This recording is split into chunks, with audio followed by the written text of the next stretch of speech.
Hi, it's John Byrne with Poets and Quants. Welcome to another edition of our MBA Profile of the Week from MBA Watch, sponsored by Stratus Admissions Counseling.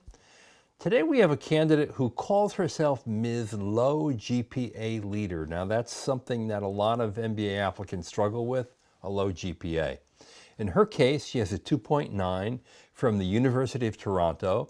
Tough major, electrical engineering, 720 GMAT, so kind of makes up a little bit for that low GPA. She started at a Big Four consulting company. She earned 2 promotions there, and she's moved on into a B2B product management role at a tech company in the healthcare industry. Her first choice school is Stanford. We have with us today Jennifer Jackson at Stratus. Hi, how are you today? Hi there, I'm good, thank you. So Jennifer, what do you make of this candidate? I mean, whenever you look at a low GPA, 2.9, and the aspiration to go to Stanford, the toughest school in the world to get into, with an admit rate of 5-6%, you got to scratch your head. Yeah, that's a real tough one. Stanford is an enormous stretch for the strongest candidate. It will be an enormous stretch for her.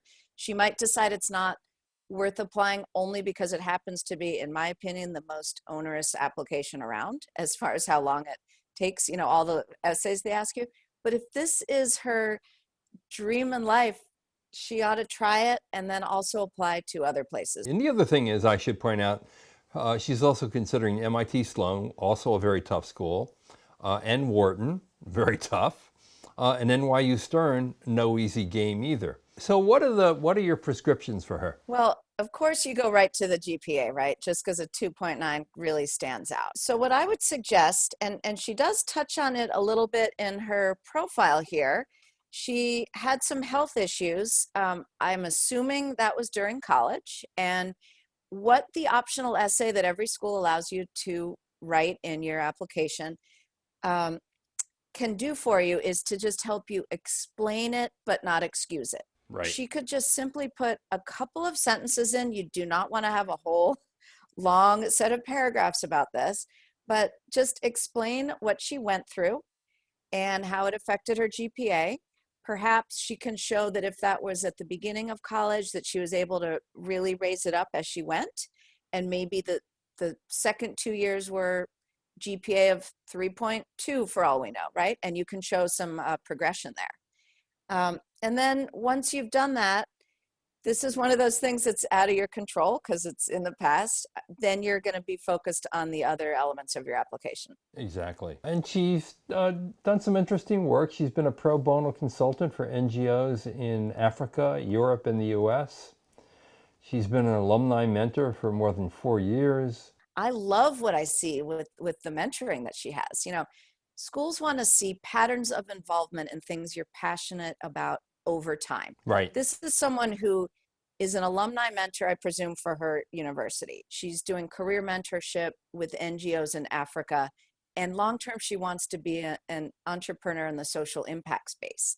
These all go together really well. Now, would you change any of the schools that she's targeting? The others are MIT Sloan, NYU Stern, and Wharton. It depends on how many she's willing to apply to and how much time she's got. I might put Yale in there. It's also a fantastic school. It's not easy to get admitted to at all. I think she'd be a good fit at the Yale School of Management, actually, if she can get in. I think she would be. With their social impact angle and bent that they're really known for, I think they'd really be interested in this story and that essay they have, presuming they don't change it for next year. But they're also great schools outside of the top 10 and top 15 that I wish people would also consider. Agreed, because she wants to go back to a product management career. And the truth is that you could fulfill that dream easily at a wide variety of schools that are very good, have solid MBA programs. And don't have to be an M7 school. Absolutely. All right. What are her odds at Stanford, Jennifer?